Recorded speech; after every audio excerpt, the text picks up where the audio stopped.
never forget. She took off her makeup and washed her face. She changed out of her uniform and into her favorite pajamas. She set an alarm for work the next morning. She closed her eyes and fell asleep. In the night they came to take her. They came unannounced and armed. The door hit the ground with a thunderclap. She was jolted awake, and fear rushed over her in a wave.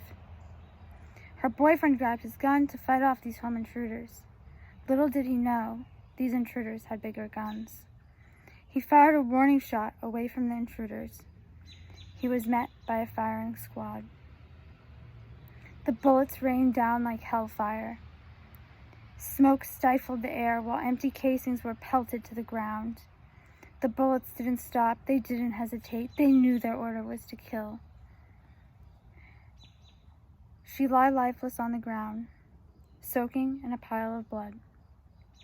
Her eyes still open, but could no longer see. Her beautiful face frozen. Her mouth a little open, as if begging for life. Her mother ran to the scene. She saw her baby girl lying there dead, and disbelief washed over her. She fell to her knees and began to sob.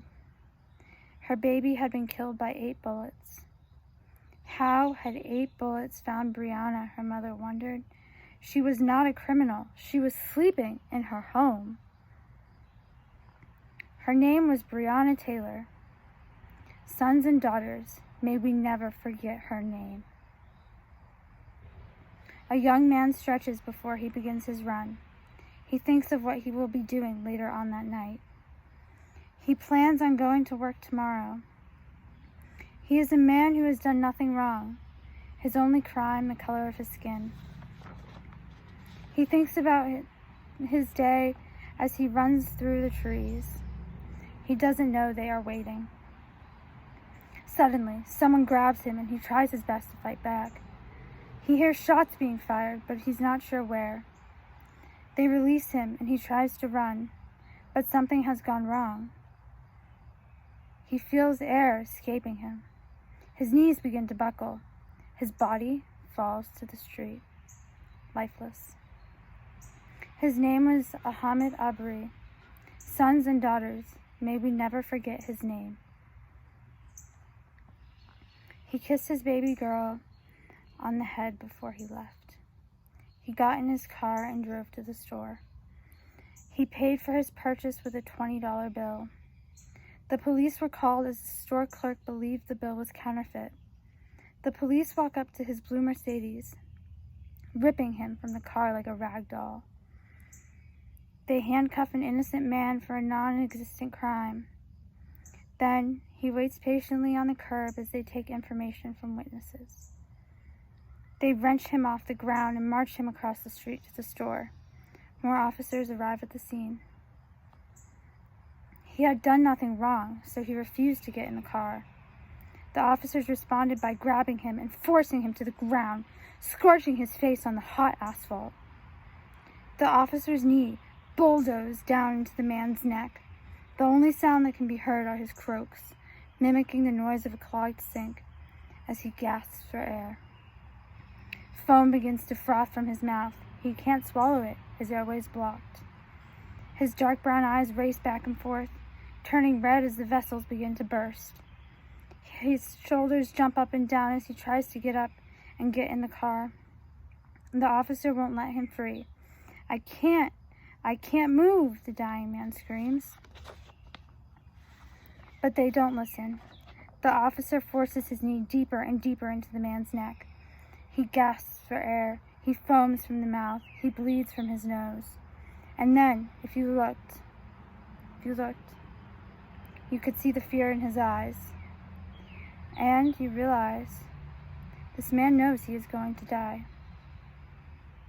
My stomach hurts. My neck hurts. Everything hurts. I can't breathe, officer. They don't stop.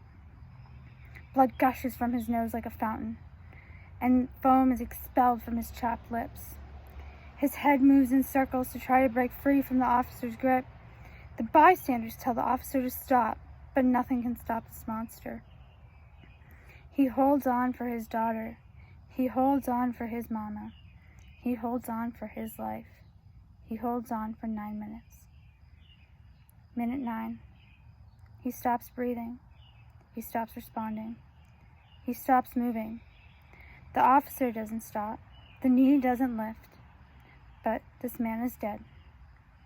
Check his pulse, they say. They are told to get back on the street. An ambulance comes to take him away. The man is dead. Dead. His name was George Floyd. Sons and daughters, may we never forget his name. My sons and my daughters, don't you ever forget that there was once a time when we forgot our ways, a time when racism and hate ran deep within our society and people forgot what it means to be human. A woman was shot to death in her home by police. Her name was Breonna Taylor. May we never forget her name. A man shot while running in his neighborhood. His name is Ahmaud Arbery. May we never forget his name. A man strangled to death by the police. His name was George Floyd.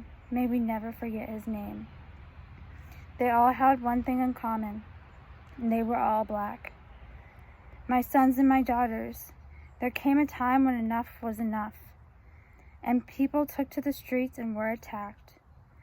And they stood through it all, demanding change, and we must bring change in their names. My sons and my daughters, may we never forget. May we never forget that no matter the color of our skin, red blood runs through our veins. May we never forget that the human race is all-inclusive. May we never forget that we must speak up or this chaos will never end. My sons and my daughters, one day in school you will hear. You will hear of all the things I say, and you will want to cry. Because our sons and our daughters will know this as wrong. They will condemn this, and they will be the change. My sons and my daughters, it is for you that I march, so that you won't have to live in a world where innocents die and evil men hate.